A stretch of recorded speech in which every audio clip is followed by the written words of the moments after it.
जयपुर से निकल रही है एक्सक्लूसिव और कपा देने वाली रिपोर्ट राजस्थान के वन्यजीव संरक्षण तंत्र पर गहरा सवाल खड़ा कर रही है। नाहरगढ़ वन्यजीव अभ्यारण्य की गुर्जर घाटी में सिर्फ 2 साल के एक मासूम तेंदुए की बर्बर हत्या ने वह सब उजागर कर दिया जो अक्सर अंधेरे में दबा दिया जाता है। भीड़ का कहर, प्रशासन की चूक और कानून की धीमी चाल। जिस रात यह भयानक हमला हुआ, वन विभाग की टीम मौके पर मौजूद थी, लेकिन रेस्क्यू की जगह मोबाइल के कैमरे चले, मदद की जगह वीडियो बने और घायल तेंदुआ वन विभाग की गाड़ी के सामने लड़खड़ाता हुआ जंगल की ओर चला गया, जहां वह दर्द से तड़पकर मर गया। अगले ही दिन पोस्टमार्टम रिपोर्ट ने खामोश चीख को शब्द दे दी। तेंदुए की खोपड़ी लाठी के प्रहार से फट चुकी थी, उसकी पसलियां चूर चूर हो चुकी थी, गर्दन पर गहरी चोटें थी और शरीर के भीतर इतना रक्तस्राव था कि मौत तत्काल हो गई। यह किसी भी कोण से हादसा नहीं था, यह निर्मम हत्या है। नेचर टाइम्स की रिपोर्ट सामने आने के बाद विभाग सक्रिय हुआ और एसीएफ संतोष मीणा और रेंजर राघवेंद्र सिंह संदिग्धों के घर पहुंचे, लेकिन गांव में अचानक माहौल बिगड़ने पर टीम को भाग छूटे की स्थिति में पीछे हटना पड़ा। यह दृश्य अपने आप में इस बात की गवाही देता है कि अपराधियों का मनोबल कितना ऊंचा है और विभाग का भय कितना कमजोर। सवाल सीधा है, राजधानी जयपुर में जहां राज्य का पूरा वन विभाग बैठता है, जहां हर दिन संरक्षण की बात होती है, वहां एक तेंदुए को पीट पीट कर मारने वाले आज भी खुलेआम घूम रहे हैं। आखिर क्यों? इस घटना की गंभीरता सबसे पहले पहुंचती है राज्य के वन मंत्री संजय शर्मा तक, जिनकी पहचान वन्यजीव संरक्षण के लिए सख्त और प्रतिबद्ध मंत्री के रूप में है।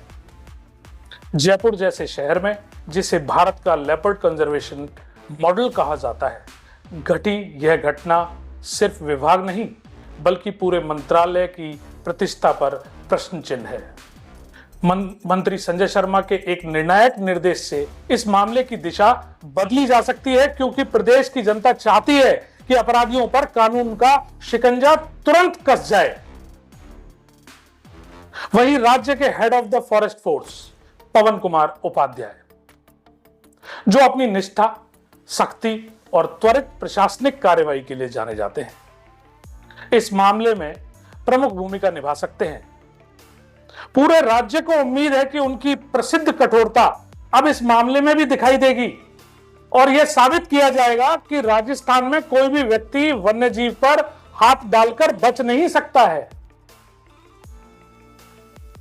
Additional PCCF wild life Rajesh Kumar Gupta, जिनके पास वन्यजीव अपराधों की गहरी समझ है और वर्षों का अनुभव है, इस मामले में निर्णायक साबित हो सकते हैं।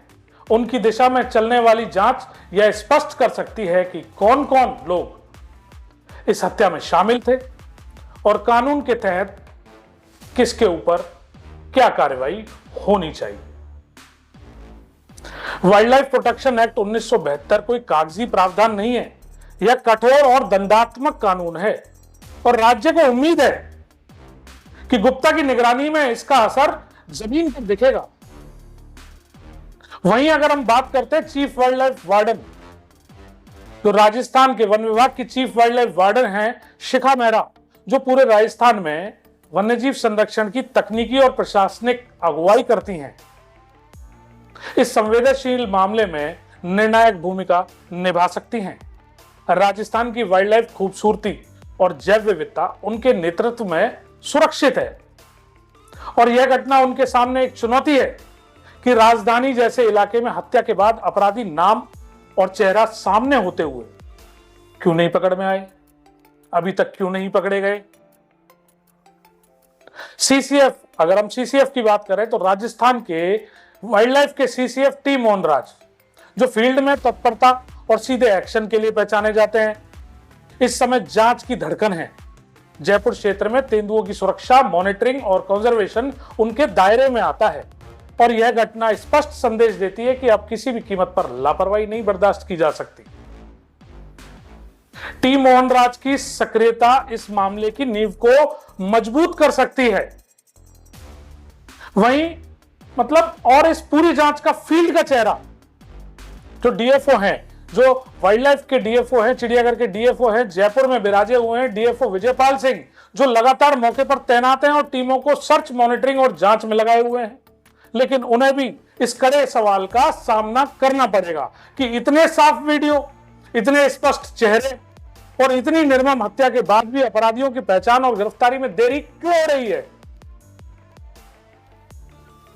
इस बीच हाल ही में अभी उदयपुर से कुछ फुटेज आई थी। उदयपुर में कैमरा ट्रैप लगाकर अवैध फोटोग्राफी की घटना जैसी आशंका हो रही है।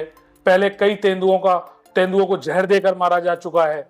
संरक्षण की अनदेखी करते हुए होती हुई जो घटनाएं बताती हैं कि राजस्थान में वन्यजीव अपराध धीरे धीरे बढ़ रहे हैं।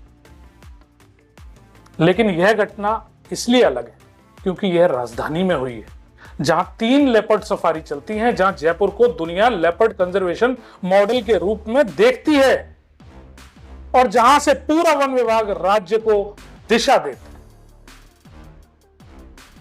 अब यह सिर्फ एक तेंदुए की मौत का मामला नहीं है, यह पूरे संरक्षण सिस्टम की परीक्षा है।